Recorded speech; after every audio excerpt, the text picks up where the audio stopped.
Hola a todos, hoy día vamos a aprender a cómo calcular la altura de una cámara de seguridad ocupando trigonometría. Suena difícil, pero en realidad es súper fácil si seguimos los pasos.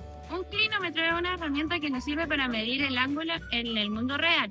Si apunta hacia arriba es de elevación y si apunta hacia abajo es de depresión. Ahora, para hacer los cálculos, necesitamos algo llamado tangente. La tangente es una de las razones trigonométricas. En palabras simples, imagina un triángulo rectángulo.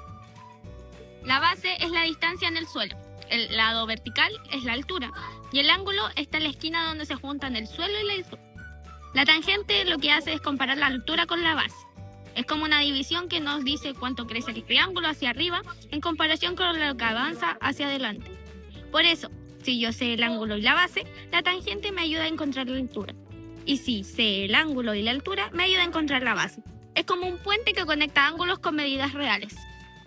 Ahora, con lo que sabemos, para poder obtener la altura de la cámara de seguridad al piso, como vimos con la tangente, necesitamos calcular el ángulo con ayuda de un clinómetro. Al apuntar con el clinómetro hacia la cámara nos da un ángulo de elevación de 29,6 grados. Aquí podemos apreciar el triángulo rectángulo que se forma. Ahora, para obtener la altura con la ayuda de la tangente, necesitamos un ángulo y la base. Al medir con una cinta métrica la distancia entre la cámara de seguridad y el clinómetro, nos dio un resultado de 4,06 metros. Ahora, la tangente de 29,6 es el cateto opuesto en el adyacente, o sea, x en 4,06. Redondeada, la tangente nos da un resultado de 0,56. Y ahora, al multiplicar cruzado, x es igual a 2,27 metros. A 2,27 metros debemos sumarle la altura a la que se encontraba el clinómetro, que era 1,33 metros. Por lo tanto, la cámara se encontraba a 3,60 metros de altura del piso.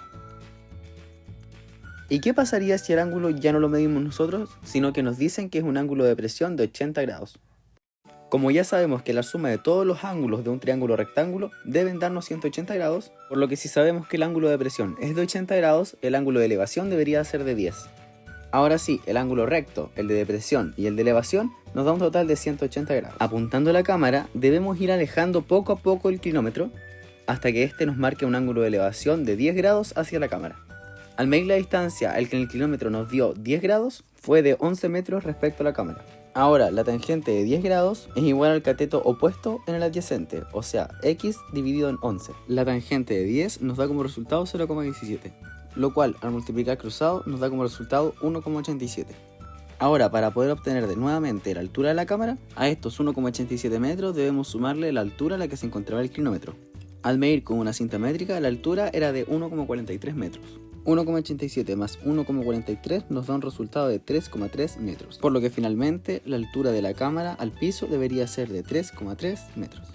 Con estos dos ejemplos, vemos cómo la trigonometría no se queda solamente en el cuaderno, sino que nos ayuda a medir cosas en la vida real.